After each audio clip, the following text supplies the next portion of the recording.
All right, folks. I hope everybody's doing well. I hope everybody's staying safe. I will say that I appreciate the people that subscribe.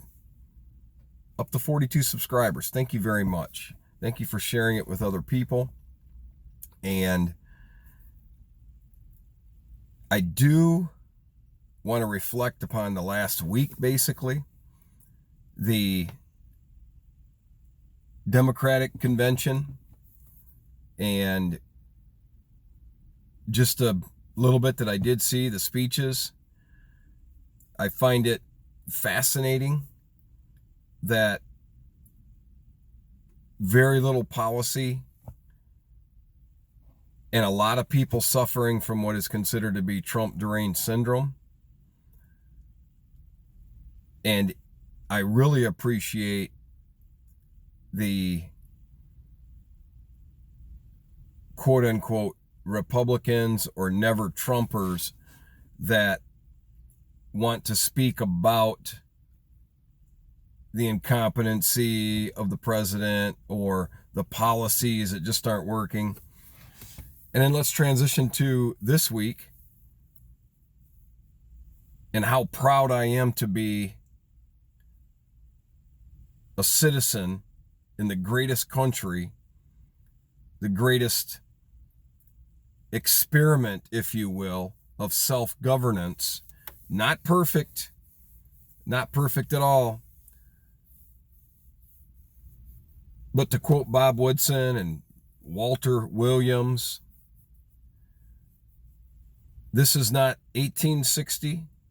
This is not 1960. The history that our country has, the challenges it is faced with, working through the challenges of looking at people from a different perspective. I am proud to be an American citizen. And I really do appreciate Tim Scott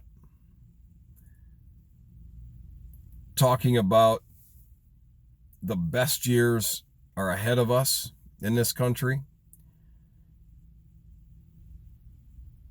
And I do believe that prosperity has lifted more people out of a guaranteed death sentence. Now, we all are going to die. I get that. But a horrible death, prosperity, and what the American dream has been able to provide to more people on this planet. And I said it to a number of people in the last coming weeks, I really feel like this election, the world is hoping, rooting for America, because even more so today, the United States of America is the best chance for upward mobility in the world, in the economic world. And this is not about, to me, this is not about Republicans versus Democrats. This is really about a class. There is some aspect of class warfare, but a class acknowledgement that we are not going to perish, we being the middle class. And I think that if I listen to so many people that have, I guess, overcome or fought for what we have the privilege of today, how upset can we be? Very upset, obviously, about cancel culture, identity politics, victimization, in saying that the First Amendment doesn't matter. And I will give you this. The COVID-19 situation that we're in, I'm not saying that there's not an actual pathogen out there. There is a pathogen out there. Our response to it has been better than many other countries, percentage-wise, if you just want to look at the numbers. But it is a great example of how messed up our media And maybe half of our population seems to be willing to be lied to. And so let's talk about this. The President of the United States put a travel ban on the country of origin where they have a situation that they're not for sure. They're not able to really describe what's going on over there from a health perspective. So he bans travel from China into the United States in January, the end of January. And because of that, he's labeled as xenophobic, bigoted, whatever the terms were being used, racist. And the mainstream media, Dr. Fauci, Sergey Gupta, everybody that wants to talk about it, for the next month and a half, all you kept saying, maybe 2 months, was how you needed to be more worried about the flu.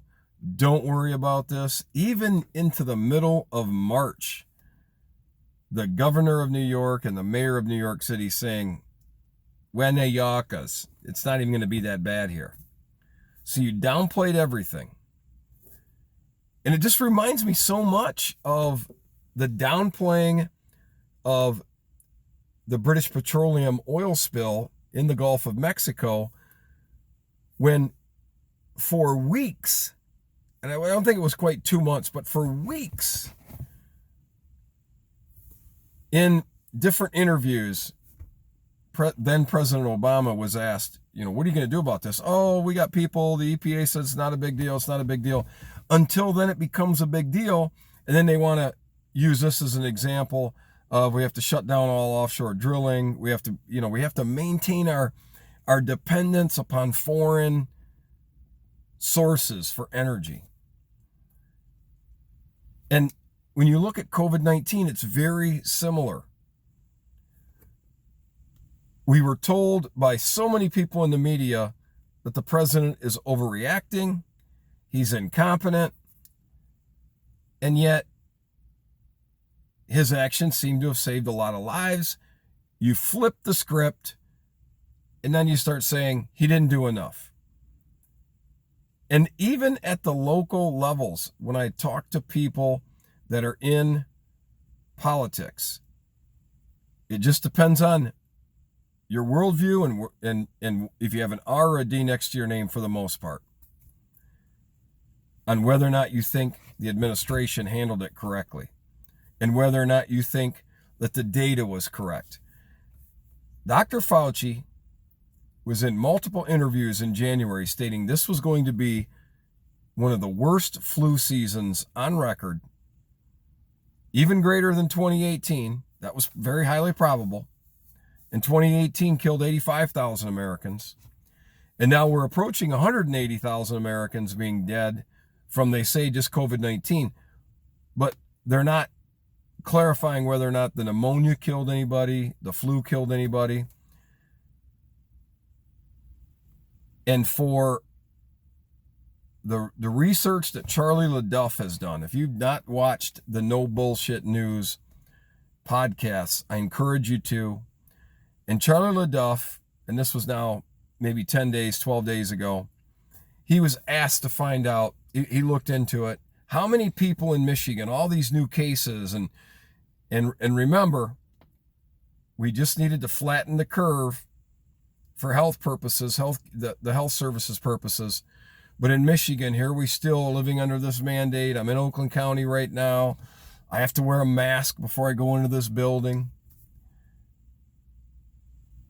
What good does a mask do on something that's multiple times more contagious than the flu? And the governor is not going to be bullied, she says, about opening bars and gyms and different things. So Charlie LaDuff is on record. His research shows that a week ago, which was now 10, 12 days ago, 75 people in the state of Michigan died from COVID-19. 75. 70 of them were in nursing homes. Then he went on to say that people 35 and under Since this whole thing started in the United States, a country of 328 million people, or thereabouts, how many people 35 and under have passed away since this started? Less than 1,500. Now, that still is 1,500 deaths, but guess what? Everybody does pass away, and I'm suspecting that the vast majority of those 1,500 had some pretty serious issues that they were dealing with or not. And I go back to this. We've had high school and college athletes die in the competition fields, competing, living life, really living in the pursuit of something that brings joy, that brings that pursuit of happiness, sense of fulfillment. And yet we haven't decided to stop athletic competitions because of those deaths. We've decided to halt or reschedule athletic competitions because of this perceived risk. And I do mean perceived. I still am I'm just amazed that that we've let this happen. And it really does shed light. And I've said this before. Pay attention to what our politicians are doing. And this President Donald Trump, campaigned and made promises, and for the first time in my lifetime, made an earnest effort to try to get all of those campaign promises, not just promises, but become policy. And so the three things right off the top of my head, when people say that he's a white supremacist or a racist or speaking dog whistling to his base.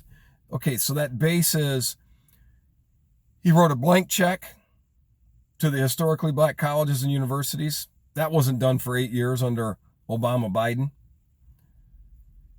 He created the first step, which was also in conjunction with prison reform. And that first step was getting people on nonviolent crimes out of prisons. 8 years, Obama and Biden didn't do it. And then you also have the opportunity zones in the impoverished city centers. Those are three things right off the top of my head. You also have, I think, just a huge one. And that is the last 4 or 5 presidents before Donald Trump all campaigned. They all promised to move the embassy, the United States Embassy, from Tel Aviv to Jerusalem. None of them did it. One of the very first things he did. He campaigned on NAFTA. NAFTA is one of the single biggest policies responsible for American jobs being lost. He campaigned, said he was going to redo that. The USMCA is there. It will make a difference. And then on that note, he says people say he's anti-union. He's not anti-union. Building a border to secure our nation and its sovereignty is the single biggest legal immigration. Being able to stop illegal immigration is the single biggest measure you can take. Putting minimum wage at $15 does not guarantee you a standard of living, a living wage. When you have illegal people here that are undocumented and illegal and willing to work for less money, because there's a ripple effect. Everything is connected. It's the single biggest aspect to increase the average wage of all middle class and lower financial class Americans. All is being able to protect that. And then there are so many other things that he's done that are, from a policy standpoint, I've really appreciated watching the Republican National Convention and remembering all these things from a policy standpoint, not a personality standpoint. And I've never known any president. But I will say this. We know what he's thinking. And I really, truly do believe he gave up a great life because he was just so frustrated with where his donor dollars had gone in the past. He kept being told, believing in America. Democratic Party kept saying they're for the middle class. Herschel Walker summed it up so well the other night. As a matter of fact, the hope and promise, the pride you can have as an American citizen listening to the uplifting stories. I am proud to be an American. I appreciate you listening, tuning in, being a subscriber. I appreciate it if you would share this with somebody else. I look forward to the next time we get a chance to spend time together. Thank you for listening. I'm James Detroit, and I'm out.